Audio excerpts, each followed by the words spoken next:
Et donc, par conséquent, je voulais juste vous montrer la position de la Chine avant d'aller plus loin.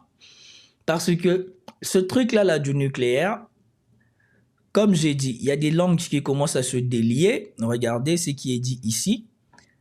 Donc, moi, j'apprécie de plus en plus les plateaux télé. Je pense que 2 ans de mensonges ont fait leur effet, en fait. C'est que les gens, à force de mentir, et probablement à force de se voir eux-mêmes en train de mentir, n'en peuvent plus. Et surtout maintenant de voir que avant déjà, il fallait se prendre la tête avec colporter les mensonges sur ce que faisait le pays de Netanyahou. Mais maintenant, quand il faut rajouter encore les idioties de Trump et euh, l'arrogance insultante de Trump, ça devient trop. Et les vérités commencent à sortir.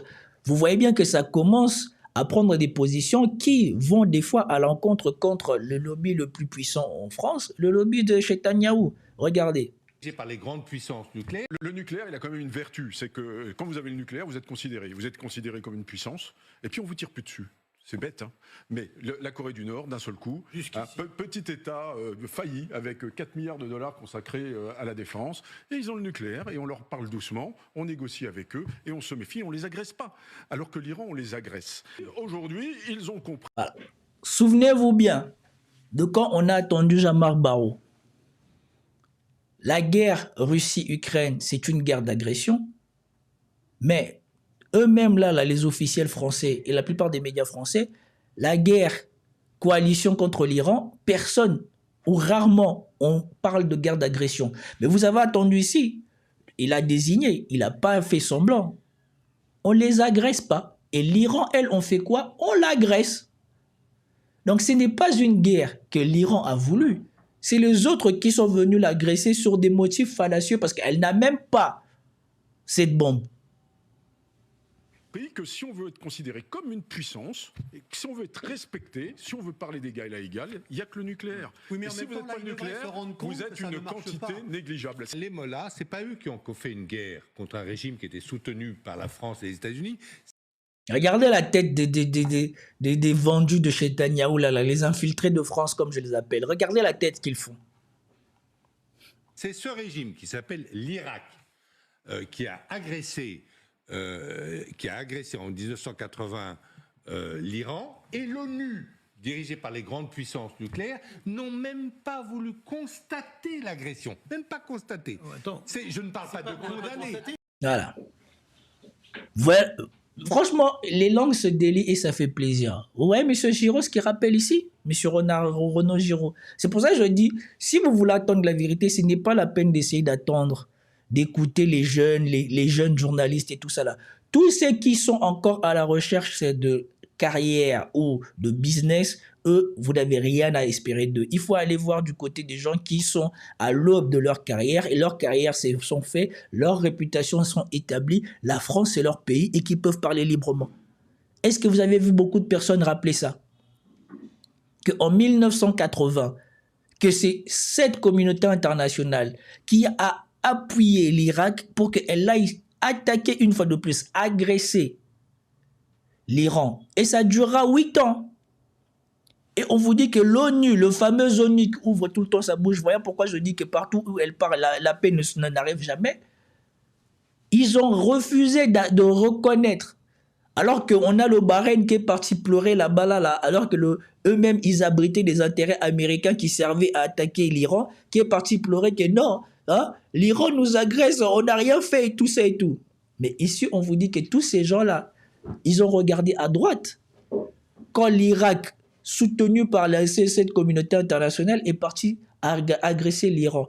Exactement comme ce qui se passe aujourd'hui. Netanyahou a mis derrière lui, a mis sur son dos, ou est monté sur le dos des États-Unis pour aller agresser l'Iran, et personne ne considère que c'est une agression. Je parle de constater, et on a aidé l'Irak à se battre contre...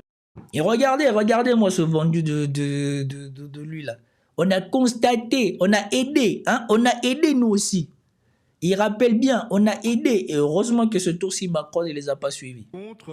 Contre l'Iran. Nous, la France. Et même, nous, la France, on a aidé l'Irak à se battre. Donc, on a aidé l'Irak dans une guerre d'agression. Voilà l'hypocrisie des grandes puissances occidentales. Donc à partir de ce moment-là, les Iraniens se sont dit « Ah, tiens, il faudrait peut-être qu'on ait l'arme nucléaire. Si l'ONU ne constate même pas une agression qui se fait contre nous, ah ben, il faudra peut-être avoir la bombe. » Je rejoins complètement mon confrère ici présent et qui dit qu'effectivement, comme ils ont été attaqués par l'Irak, par la France et qu'ils n'ont pas été protégés par l'ONU, ils se sont dit que lorsqu'on utilise le nucléaire, eh bien, on nous parle poliment. Voilà. Donc, vous voyez, pourquoi l'Iran n'a aucun intérêt à accepter un cessez-le-feu avec les États-Unis ou quoi que ce soit, puisque nous savons qu'ils sont en train de se préparer à réattaquer l'Iran. Nous savons qu'ils sont prêts. Peut-être qu'ils sont... Comme vous pouvez le voir,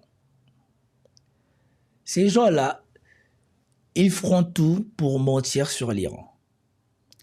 Et maintenant, vous-même, vous pouvez voir pourquoi l'Iran voudrait avoir la bombe et peut-être aussi pourquoi eux, sachant tout ce qu'ils ont fait dans le passé, ne voudraient pas que l'Iran ait la bombe. Je vous rappelle que ici, encore dans ma chaîne, sur ma chaîne, vous l'avez toujours, c'est une vidéo avec...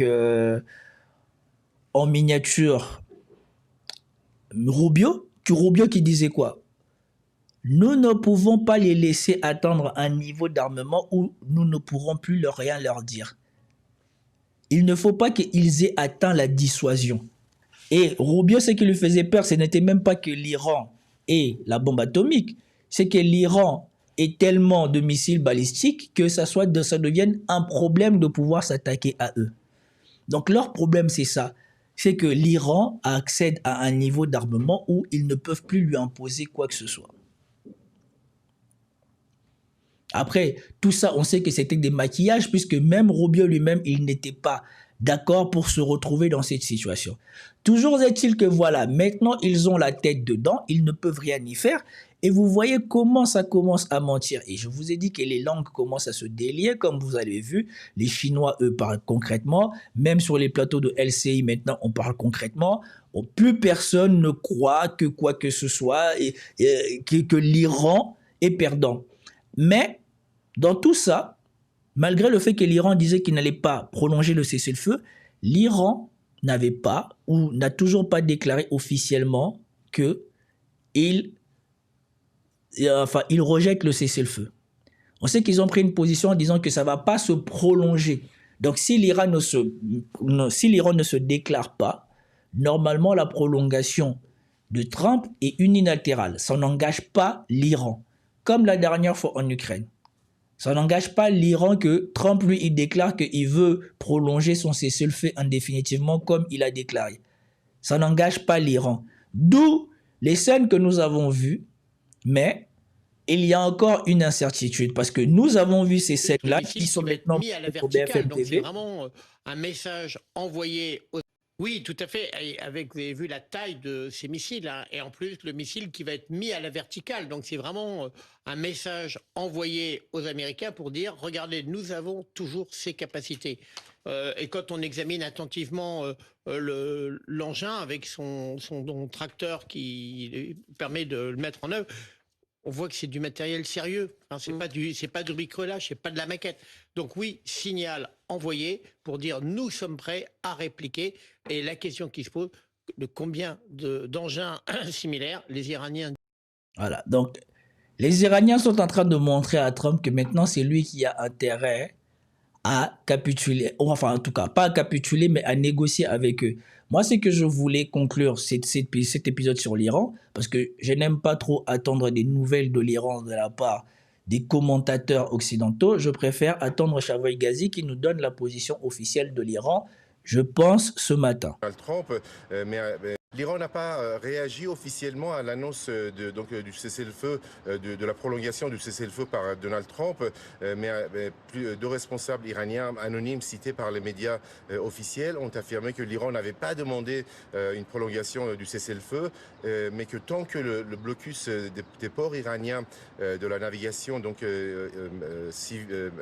commerciale iranienne était maintenu par les États-Unis, il n'était pas question de rouvrir le détroit d'Ormuz. Donc on se retrouve donc au point de départ. L'Iran demande donc la levée de ce blocus contre ces ports pour ouvrir de nouveau les détroits d'Ormuz à ses propres conditions, c'est-à-dire que chaque navire doit obtenir l'autorisation des gardiens de la Révolution et ensuite payer une taxe pour traverser ce détroit. Donc on se retrouve dans la même position. L'Iran a même brandi la menace de frapper des installations pétrolières et gazières des monarchies arabes du Golfe Persique si de nouveau ces pays autorisaient les États-Unis à utiliser leur territoire et leur ciel pour mener des frappes contre l'Iran. Voilà, donc vous comprenez que l'Iran, elle, probablement, est en train d'obtenir ce qu'elle avait toujours voulu. Probablement que les États-Unis aussi n'attaquent pas tout de suite, parce que les pays du Golfe, profitant de ce moment d'accalmie, ont vu ce qu'ils ont à gagner en être en paix avec l'Iran, et donc n'autorisent pas les Américains à survoler leur sol ou leur espace aérien pour aller frapper l'Iran. Et s'ils le font, ça va rendre compliqué les choses, puisque là, ils n'auront plus que des couloirs prévisibles pour les Iraniens pour les accueillir s'ils viennent. Parce que nous savons que les Iraniens ont besoin de détecter la chaleur des avions américains pour pouvoir les viser. Et donc, si on peut voir arriver les avions américains par un seul couloir, on peut plus facilement aussi les viser et les abattre. Et donc, dans ce jeu-là aujourd'hui, celui qui sort de ce conflit avec plus de certitude que l'autre, ce ne sont pas les Américains. Les Américains, il n'y a rien qui a changé pour eux. À part avoir perdu des choses qui leur permettaient d'avoir une supériorité technologique dans la zone, il n'y a rien qui a changé pour eux. Ils ont les mêmes armes, ils ont les armes, toutes leurs meilleures armes ont été utilisées sans résultat. Alors que les Iraniens, on a vu leurs meilleurs missiles avoir des résultats et ils ne les ont pas tous utilisés comme on peut le voir là. Donc, les Américains, sans les radars qu'ils avaient avant, sans les couloirs aériens des monarchies du Golfe, s'ils ne les donnent pas, seront beaucoup plus vulnérables à attaquer l'Iran qu'autre chose. Même chez Netanyahou, même s'il obtient l'autorisation, on va voir sur la carte. Excusez-moi une minute.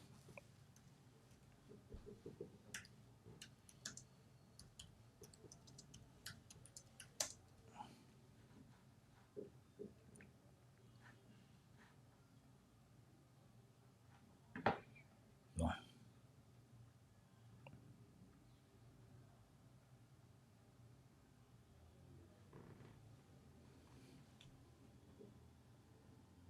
Voilà. Donc, vous avez là, l'Iran est ici. Même chez Netanyahou, s'il n'obtient plus l'autorisation de survoler l'Irak ou le Koweït, si les pays de monarchie du Golfe ne donnent pas leur autorisation pour qu'ils puissent attaquer l'Iran, eh bien là, on comprend bien qu'ils sont dans une mouise énorme. Ils ne peuvent quasiment pas attaquer l'Iran sans survoler ces pays-là.